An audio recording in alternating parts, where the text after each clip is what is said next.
सुबह से लेकर शाम तक हजारों बार धमकियां धमकियां धमकियां। 2002 के बाद न धमकी देते हैं और न बताते हैं तलवार।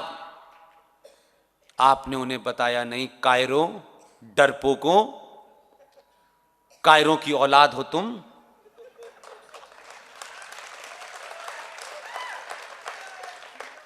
किस डरपोक की तुम औलाद हो यार? तुम चिल्लाते हो, वो एक चिल्लाता है गोल टोपी वाला।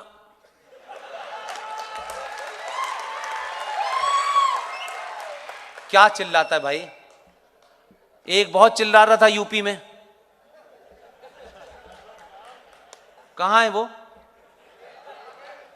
एक को अभी हाल में एक झूठी धमकी देने के लिए देश की सबसे पुरानी पार्टी ने सोचा कि ये अगर यूपी में रह गया तो इसकी जीभ जरूर पलटने वाली है। उसे पंजाब में छुपा लिया। सुप्रीम कोर्ट के पास उत्तर प्रदेश सरकार ने सॉलिसिटर जनरल को भेजा, मजबूती के साथ केस रखा और कहा तुम्हारे चचा जान तो वाइस प्रेसिडेंट थे, वो अब नहीं रहे, अब तुम्हारी भरपाई होने वाली है। वो जाने वाला है 2 हफ्ते में। डर के मारे यूपी छोड़ के बैठ गया। बहुत बड़ा अंसारी था भाई, वो बड़ी धमकियां देता था। एक गेरुए वस्त्र वाला भेजा है, पता ही नहीं चल रहा कहां कहां गए हैं। इसलिए सिर्फ अपने विश्वास को मजबूत रखिए, न किसी पे अन्याय कीजिए, न किसी के अन्याय को 1 मिनट के लिए बर्दाश्त कीजिए। सनातनी हिंदू समाज अपने आदर्शों के चलते, अपनी मान्यताओं और परंपराओं के चलते उसने किसी का हाथ कंधे से नहीं उठाया, किसी की गाली का जवाब नहीं दिया, 30,000 मंदिर तोड़ने का जवाब नहीं दिया। आपकी सहनशीलता को, आपके इस आदर्श को कुछ लोगों ने कायर समझ लिया। ये कायर हैं, कुछ भी कर लो।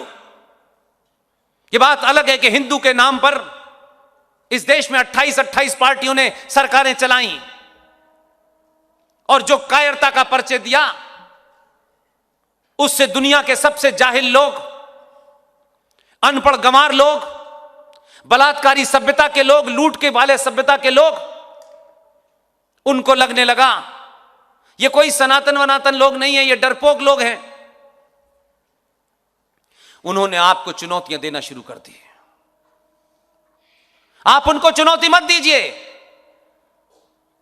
हैदराबाद वाले से पूछिए, तुम हमें चुनौती दे रहे हो, हमें 15 मिनट का टाइम मांग रहे हो, हमसे मांग रहे हो। तुम्हारे बाप दादा इतने कायर थे कि तलवार के जोर पे शलवार पहन ली उन्होंने।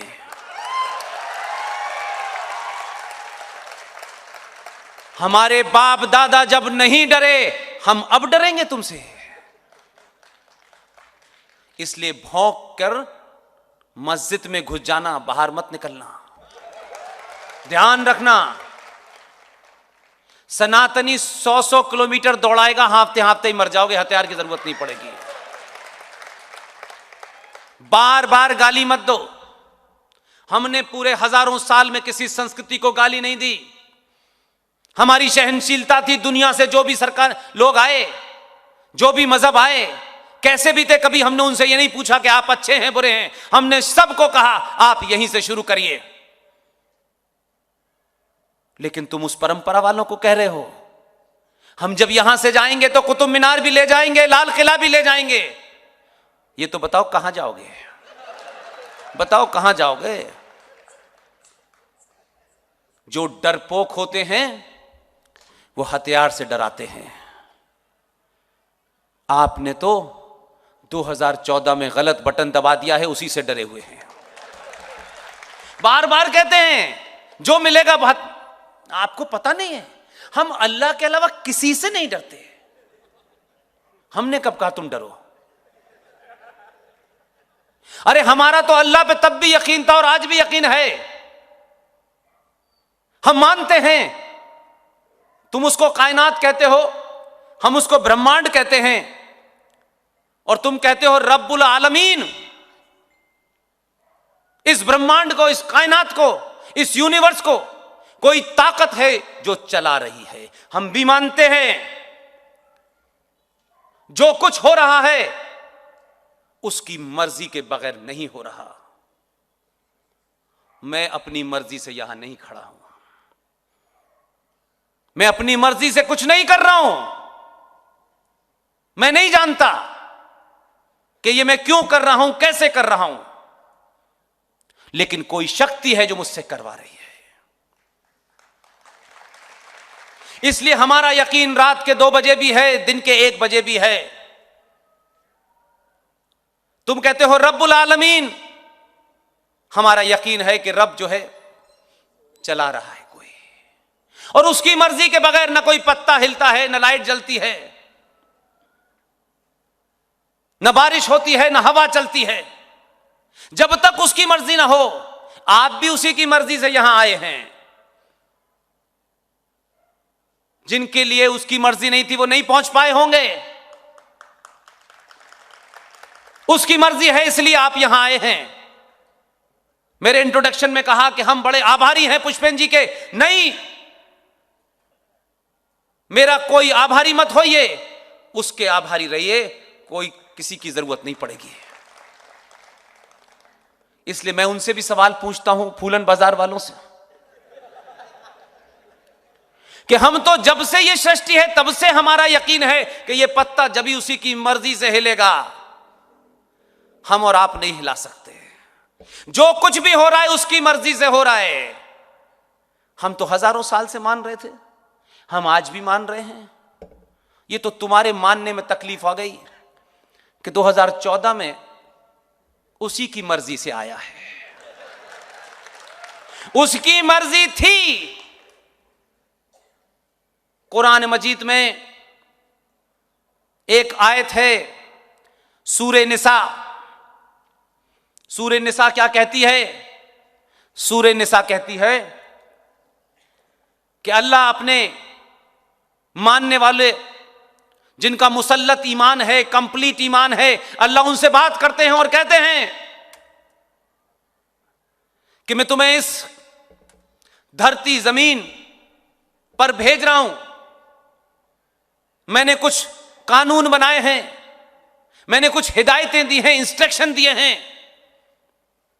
उनका पालन करना, उनके साथ छेड़छाड़ मत करना। और जिस दिन भी तुम मेरे बताए उसूलों से हटे, मैं इसी धरती पर ऐसे लोग भेजूंगा जो तुम्हें रास्ते पे ले आएंगे। अल्लाह ने यह नहीं बताया था उसका नाम क्या होगा।